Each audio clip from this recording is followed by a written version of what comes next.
The United States has been taken over by a transnational criminal organization called the GOP. Housing prices are skyrocketing, healthcare is out of control, groceries are too expensive, and so people needed an alternative. We saw a lot of working class people vote in Trump because they believed that life would get better. Very wealthy, very powerful people, the haves throughout all of human history, have always wanted to have more, more, more, and everybody else has to fight for power.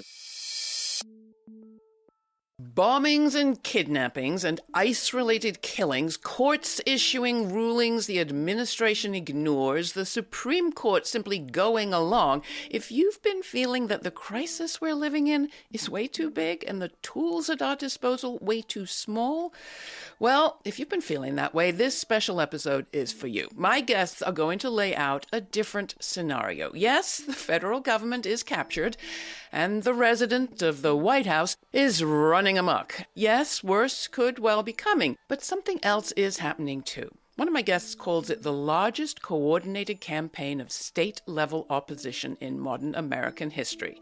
States are using the tools that they have in the federal system, not just to resist, but actively to oppose what they see is wrong. Some are considering new legislation that would add to that toolbox.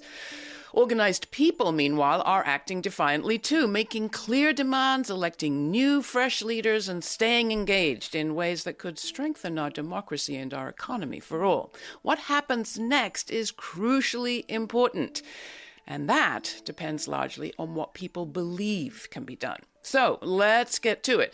Christopher Armitage is the founder of the Existentialist Republic on Substack. His handbook, Oppositional Federalism, offers a framework for what he calls soft succession, also 3 pieces of model legislation, and much more.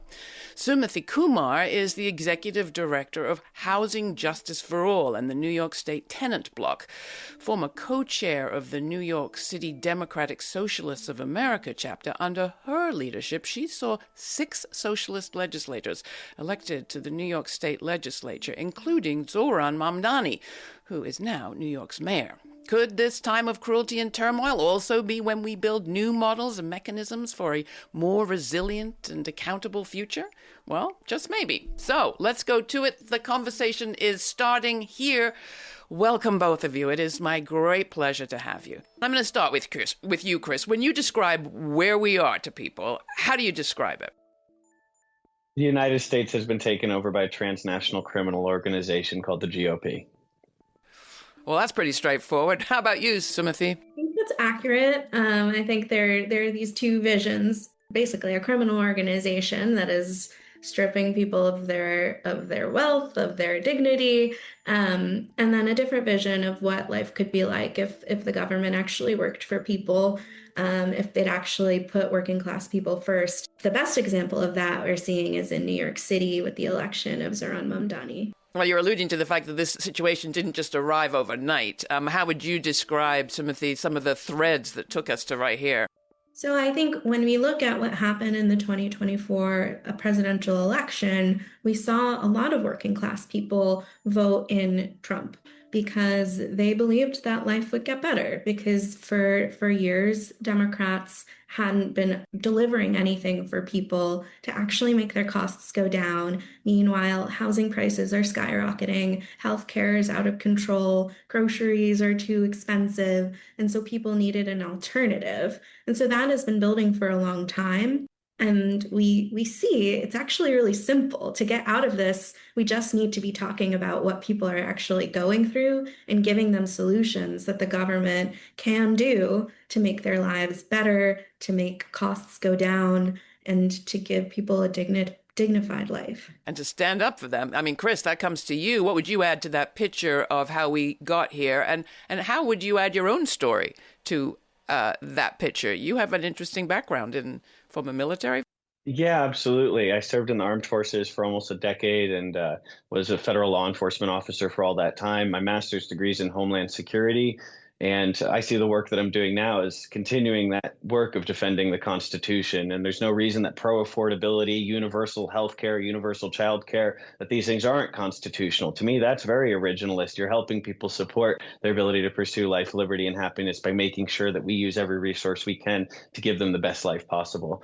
And so in this moment, how we got here is oligarchs. And I mean, just, even to strip it of those terms, very wealthy, very powerful people, the haves throughout all of human history, have always wanted to have more, more, more.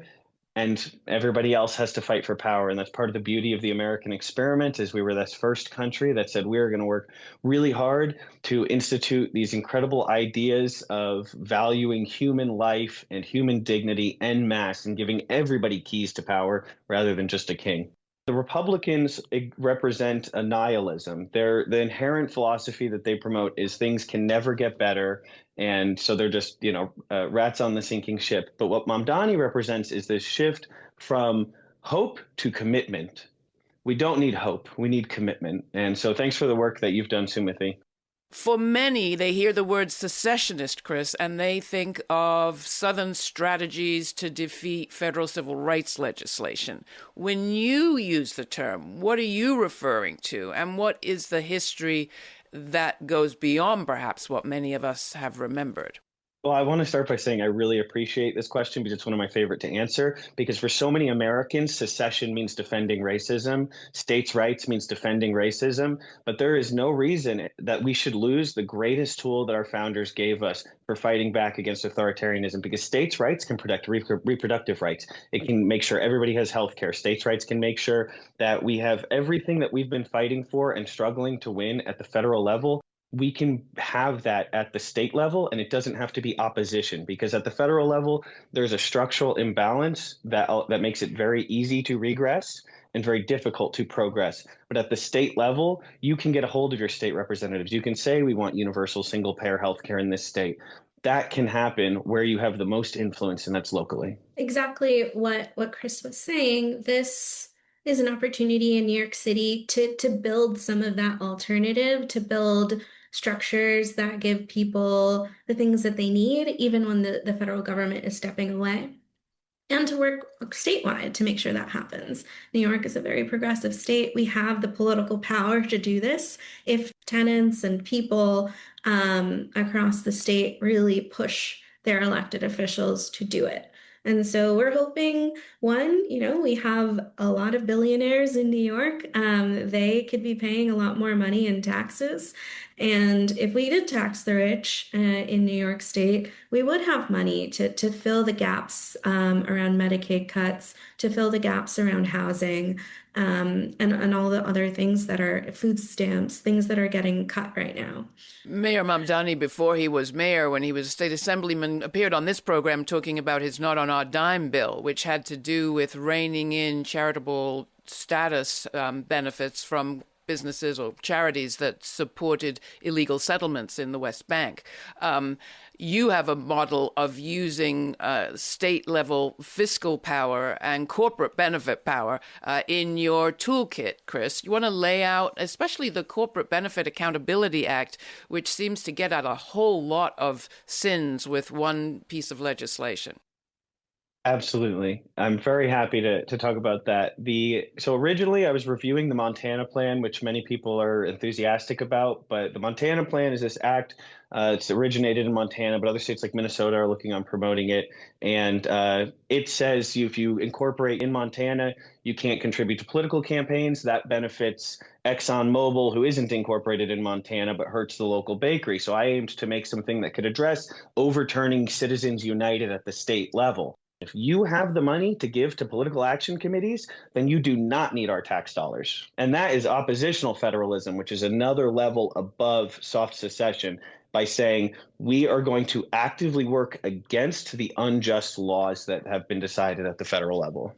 Sumathy, is there legislation, particularly on the housing front, that you think is a model that could accomplish some of the same?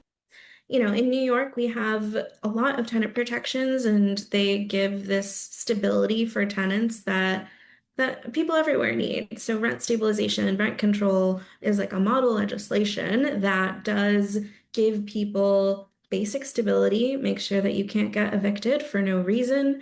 You can have a family, you can put down roots in an apartment, and your rent increases are decided by a rent guidelines board that you have some influence over. And so it gives people control over where they live, and it gives them stability.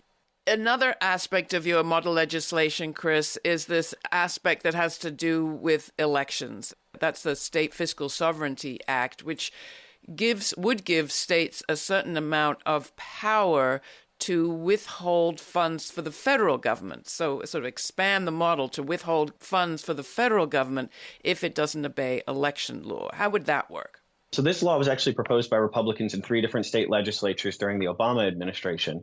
Originally, it just said the federal government is doing unconstitutional things, so we're going to order all employers in state to divert their federal tax withholdings to an escrow account. Now, that model legislation I put out says, if you try to cancel our elections or do not respect the results or send federal troops into our polling places without the explicit permission of our governor and or mayor, then we will order all employers to stop sending tax dollars to you until our democracy is restored. This is not an extreme measure. This is actually a very rational, nonviolent response to the social agreement of the U.S. Constitution being violated so extremely. This is Laura Flanders and Friends. Laura's guests are Christopher Armitage, journalist, policy strategist, and founder of the Existentialist Republic on Substack, and Sumathy Kumar is executive director of Housing Justice for All and New York State Tenant Bloc. Armitage is also the author of a handbook on oppositional federalism, and Kumar is a former co-chair of New York City's Democratic Socialists of America. Both are seasoned organizers and strategists, and today they're laying out how cities and states can use their power to outmaneuver the MAGA right. Coming up next, what resistance looks like on the ground, including a warning to the feds from Philadelphia District Attorney Larry Krasner. You can watch this episode at lauraflanders.org. And while you're there, please subscribe to our newsletter to receive information on all of our web exclusives, including the full Unca conversation with today's guests, and to check out Laura's Substack. We'll be right back after a music interlude featuring Maurice Joshua's remix of Rise by Two Feather, released on Maurice Joshua Digital. Rise up from the flame, see through the lies that feed the fires that we create. Come out from the shadow, come out in plain sight. Nothing to lose, it's time to move into the light. Together, united, deny it or fight it, no more hiding anymore. Our story, we write it or lose it, we can't keep quiet anymore. Together we will rise up, together we will rise up. Hi, it's Laura. Independent media is a collaborative project, and you play a critical part in it. This show is made possible by our viewers and listeners, not corporations or advertisers. So join our member supporter honor roll by going to lauraflanders.org/donate to contribute. That's lauraflanders.org/donate. And please stay kind, stay curious, and commit to supporting this no ads, no gimmicks, not all about profit show, again, or for the very first time. Thank you. Now we're fighting for the lives of our sons and daughters. It's a war we're gonna lose if we divide ourselves apart. Let's hear some of the resistance that is out there, because it's been pretty impressive, not just from Letitia James, who swore in Zohran Mamdani as mayor, let's not forget, but also from Philadelphia District Attorney Larry Krasner. Do you hear me, ICE agents? Do you hear me, National Guard? Do you hear me, military? You're going to jail if you commit crimes in the city of Philadelphia. You will be accountable. The law applies to all of you. And I know that there are honest, decent, moral law enforcement officers out there by the bushel, including in ICE. This is not for you. This is for any one of your colleagues who thinks they are above the law. Does the DA actually have the power that he sounds like he has in that clip? So the main thing I want to say, they're going to talk about qualified immunity. They're going to talk about supremacy clause. If you commit a murder, you can be arrested and charged locally. And I think one of the important things about because the conversation continues to get brought so often to, is this legal? And we need to bring it to the philosophical conversation that founded this country. Is it just? The law exists to serve justice, not the other way around. And so we need to hold people accountable when they commit crimes locally. And that includes police officers, that includes anyone who commits that crime, whether they're a U.S. senator. We should all be held to the same standards. So coming to you, Sumathy, if the tenants and others who voted for this administration and support this AG see law-breaking happening where they are, and we've heard those officials declare that they will take action, what do you all do if they don't take action? They need to see that popular support behind them so that they can do the brave and the right thing in that moment and be creative and be forceful on resisting what's going on at the federal level. And so it's not all on them. It can't be. We're just not going to win that way. It has to be about a mass movement that is demanding that our elected officials stand up. That our local electeds do what they can to resist. Is that what you mean by mass governance? I saw you co-authored a piece in Jacobin magazine recently with that title. Yes, I think mass governance to me is that we have to all work together to really build something that can get us out of this mess. There are a lot of oppositional forces. There's the real estate industry, there's the billionaires, there's the right-wing MAGA forces, all trying to zero in, especially on the mayor of New York City right now. And he can't do it alone, and he shouldn't. He needs thousands of people to knock on doors about that, to call their legislators, to go to Albany, our state capital, to make sure that the legislature does its job. And he needs thousands of people to talk to their city council members. He needs thousands of people to organize against their landlords and hold their landlords accountable. And so all of this is about a mass movement that's not just fighting on the outside, but actually working with a champion city government to deliver for people. We need to take power away from the Trump administration and from the GOP. That means taking that power and putting it locally. So the work that Sumathy's doing and that Mayor Mamdani's doing is crucial to that. For example, being able to provide a good quality of life and an affordable environment for your residents is soft secession. You're quietly taking care of business.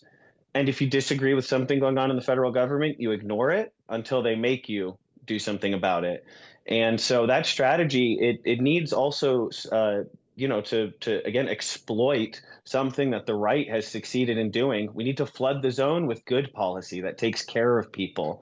You should know the name of your state legislative representative. You should know the name of your city council representatives. They should know your name, and they should know what you care about. We've been reporting on New York State's effort to pass a public banking law for a long time. The North Dakota public banking system is one that you lift up. Chris, how does that help? The North Dakota Public Bank has been profitable for over 100 years. It also weathered the 2008 financial collapse better than any other bank in the country. It's because they're run by the state, and they put that money back into the public coffers, and they take better care of the people who go to the public bank than elsewhere. And the conservatives in that state would not want to give it up because they know how good it is. That's part of why, as someone who goes to the Department of Veterans Affairs, plenty of veterans complain about the VA, but they sure don't want it gone. And so by providing things like public banking, we create these non-tax funding mechanisms that provide quality public services. And also we set a floor for standards. Public housing, I want to see more conversations around that and how we can create a floor of expense, not just by requiring private landlords to set the rent limit, but also we're going to say, okay, we're going to buy this building. We are going to set the minimum amount that we can charge tenants. The state is going to run it, or the city is going to run it, and they will make a little bit of revenue so that we can cycle that back into the system. And that model, the Vienna model, it not just low income housing, but high density urban housing for all income levels run by the city to fund local services. What is Housing Justice for All actually working on at this moment, Sumathy? So we are working on creating a social housing development authority, in that Vienna model in New York State, that would both build new housing that people could actually afford and can control, and take existing housing from landlords who aren't taking care of their buildings, or don't want to take care of their buildings anymore, taking that, renovating it, and giving it to the tenants to live in. And so that's what we're fighting for in New York. It is one piece of the puzzle. There's rent control. It's so important. It's broad-based. It's universal. Or we're getting there. And then there's social housing and the building of housing that is actually deeply affordable, permanently affordable, and that you have a say over, that is a dignified and decent place to live. And so we're going to do that at the state level. The Mamdani administration is committed to building 200,000 new units of rent-stabilized, deeply affordable housing. So over the course of the next few years, we're going to be building that alternative. And I think that the alternative is so important because with the right doesn't have a real answer for how to make your life better. It just has distractions, it just has cruelty. And the more that we can say, we built something in New York State, it actually makes your life easier, the more we can shift people away from right-wing politics and towards something that is life-giving and hopeful. One of the fears that I hear from people right now is that they are afraid, and even maybe some of their electeds are afraid to act, because they say the White House could invoke that Insurrection Act. We could see our streets flooded with troops in addition to the Federalized National Guard and the ICE agents. And that could be seen or used as a pretext to cancel elections. Chris, I'm assuming you've looked at that possibility. Is it real? How do we think about it? We have an abuser in the federal government, and we are trying to intercede to stop that. This administration has not faced obstruction, or at least, well, there's been some, but nowhere near the levels that we're capable of. And they are quickening their pace. Their goal is to have a single party rule federal government where they can control everything everywhere and continue to raid the coffers. That's their goal. Things like tax escrow legislation, plus 100 other ways of obstructing, denying, refusing, building parallel structures, prosecuting corruption, even at the federal level. These are ways to fight back that are not inherently escalatory. People act as if it's a binary between don't prosecute ICE officers for horrible crimes, or we end up with the Insurrection Act. There is no reason that we can't send the National Guard and police officers with body cameras to follow ICE around, look at everyone's ID. If they commit crimes, they'll get prosecuted later. So that way we don't have one law enforcement officer arresting a federal officer in that exact environment. And the White House might invoke the Insurrection Act no matter what. Sumathy, coming back to you. Tenants are some of the most vulnerable people in our community. You organize them. What are you telling people who, many of them fearing ICE, are afraid these days more than ever before? Tenants are half the state in New York State. They're 70% of the city. I think that, we're actually a powerful force. And so what I tell people is that you're not just by yourself. You're with thousands of other people, millions of other people who want this. And it is scary to stand up and to resist what's happening, especially when we see what ICE is doing, what the federal government is doing to people who do stand up. But they are doing that because they are also feeling threatened by what is happening, by the resistance that we're seeing, by the loss of control that they are feeling over the country, because people are not buying what they're selling. They don't believe in this hateful vision. And so, the answer is always going to be collective action and working together with other people. And that is what makes you brave when you are with thousands of other people who are willing to fight for a different future. All right. So I think we're ready for the question I ask all our guests at the end of these conversations, and that is the story that the future will tell of now. And let's start with you, Christopher. What do you think is the story the future will tell of this moment? The story of this moment is the same story in World War II in many ways. They're very analogous. We faced unprecedented threats and the deepest shadows of humanity in those moments. And what came out of it, because we confronted our shadow as a species, is we created so many positive programs and mechanisms for international ethics enforcement that are just now being dismantled almost 100 years ago. They were very robust. And so we are confronting our shadow once again, and we're on the front lines of fixing that. And that's where we are in that story. What about you, Sumathy? I would hope that what happens in New York City over the next few years sparks cities across the country, sparks movements across the country. It already is, of people who want to take power back at their city level, and then at their state level, and then at the federal level. And we build a mass movement that builds off of everything that we've been experiencing over the last few years, everything that we've built. And people see a real inspiration from what we've been able to build in the city, and we can make this country work for working people again. Sumathy, Christopher, thank you both so much for being with me. Thank you so much for having us. Thank you for having me.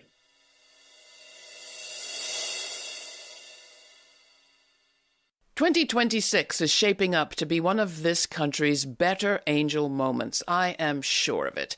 As President Lincoln reminded us, we always have choices about which voices to listen to. And while our history is full of terrible ones, we have our share of better angels also. Just take states' rights. In the 1950s, conservative states were using their rights under the federal system to enforce Jim Crow and oppose civil rights. But go back 100 years, and anti-slavery states were using their rights to pass personal liberty acts banning collaboration with federal forces in the enforcement of the Fugitive Slave Act. That act, passed in 1850 and signed by President Millard Fillmore, required federal forces to detain and return Black Americans fleeing from slavery. The anti-slavery states couldn't overturn that law, but they could make it hard to enforce it, and that's what they did. And in so doing, they not only saved lives, they also reframed legitimacy and redefined what it was to be a moral American. What will happen today as states across this country collaborate to enforce sanctuary acts and ban collaborating with Stephen Miller and Donald Trump's mad fascist deportation plan? Well, we'll see, but it's worth noticing that today the Underground Railroad and Harriet Tubman are heroes, and Millard Fillmore is a laughingstock. You can find my full uncut conversation with today's guests through a subscription to our newsletter or my Substack or our free podcast. All the information's at the website. Till the next time, stay kind, stay curious. For Laura Flanders and friends, I'm Laura. Thanks for joining us. For more information on this episode, check out our show notes posted for free at patreon.com/Laura Flanders and Friends. And we invite you to subscribe to our YouTube channel to watch the premiere of each week's show and chat in real time with Laura. The premiere now airs on Fridays at 5 p.m. Eastern. Thanks to our member supporters, this show remains free to millions on public TV, community radio, and as a podcast. Not a member yet? Make a one-time donation or make it monthly at lauraflanders.org. This show is produced by yours truly, Laura Flanders, along with Sabrina Artel, Jeremiah Cothran, Veronica Delgado, Jeanette Hernandez, Jeannie Hopper, Sarah Miller, Nat Needham, David Neumann, and Rory O'Connor. Thanks for joining us.